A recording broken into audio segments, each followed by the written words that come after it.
Of course പേടിയുണ്ട്. പക്ഷേ എനിക്ക് പരീക്ഷണങ്ങൾ ചെയ്യണമെന്ന് എനിക്ക് ഭയങ്കര ആഗ്രഹമായിരുന്നു. ഈ അപ്പൻ സത്യത്തില് നല്ല പരീക്ഷണമായിരുന്നു. അത് വായിച്ചപ്പോൾ ആദ്യം കുറെ ആളുകളൊക്കെ എന്നോട് പറഞ്ഞു ഇതൊക്കെ ചെയ്താൽ ഇവിടുത്തെ പ്രേക്ഷകർ സ്വീകരിക്കുമോ എന്നൊക്കെ പറയുന്നുണ്ടായിരുന്നു. പ്രത്യേകിച്ച് അതിന്റെ ഇന്റർവെൽ സീക്വൻസിൽ വരുന്ന സംഭവമൊക്കെ. അപ്പം അത് പക്ഷെ എനിക്ക് തന്നൊരു കോൺഫിഡൻസ് ഉണ്ട്. നമുക്ക് പരീക്ഷണങ്ങൾ ചെയ്യാനും കാണാത്ത കഥകൾ കാണിക്കുവാനും അല്ലെങ്കിൽ ഇവിടെ പറയാൻ മടിക്കുന്ന കാര്യങ്ങൾ കാണിക്കാനും ചെയ്യുവാനൊക്കെ ഇവിടെ ആളുകൾ സ്വീകരിക്കും എന്നുള്ളൊരു ഒരു കോൺഫിഡൻസും ഒരു ധൈര്യമൊക്കെ എനിക്ക് വന്നിരുന്നു. അപ്പം അതുകൊണ്ട് തന്നെയാണ് ഇപ്പം പെരുമാനിലേക്ക് വരുമ്പോഴും എനിക്ക് ഇതിനകത്തും അത്തരത്തിൽ നമ്മൾ ആളുകൾ പറയാത്ത കഥകളും ഇതൊക്കെ നമ്മൾ പറയാൻ ശ്രമിച്ചിട്ടുണ്ട്.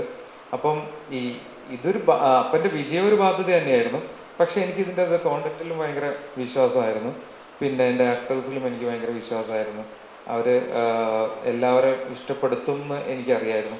ആത്യന്തികമായിട്ട് ഇത് ഇവരുടെ സിനിമയാണ്. കാര്യം ഇവരെങ്ങനെ പ്രേക്ഷകരുടെ മുന്നിലേക്ക് എത്തുന്നു എന്നുള്ളത് തന്നെയാണ് ഇതിൻ്റെ. അവർ മോശമായിട്ട് ചെയ്താൽ സിനിമയില്ല, സിനിമയ്ക്ക് നിലനിൽപ്പില്ല.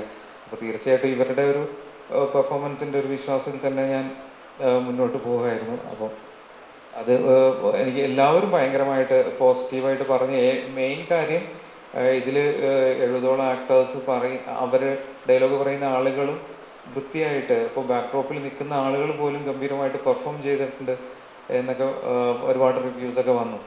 അപ്പം ബാധ്യത ആയോ എന്ന് ചോദിച്ചാൽ ടെൻഷനുണ്ടായിരുന്നു.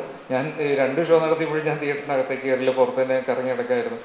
പക്ഷേ റിവ്യൂസ് വരുമ്പോൾ ഭയങ്കര സന്തോഷമുണ്ട്. ആക്സെപ്റ്റ് ചെയ്യുന്ന അറിഞ്ഞതിൽ വളരെ സന്തോഷമുണ്ട്.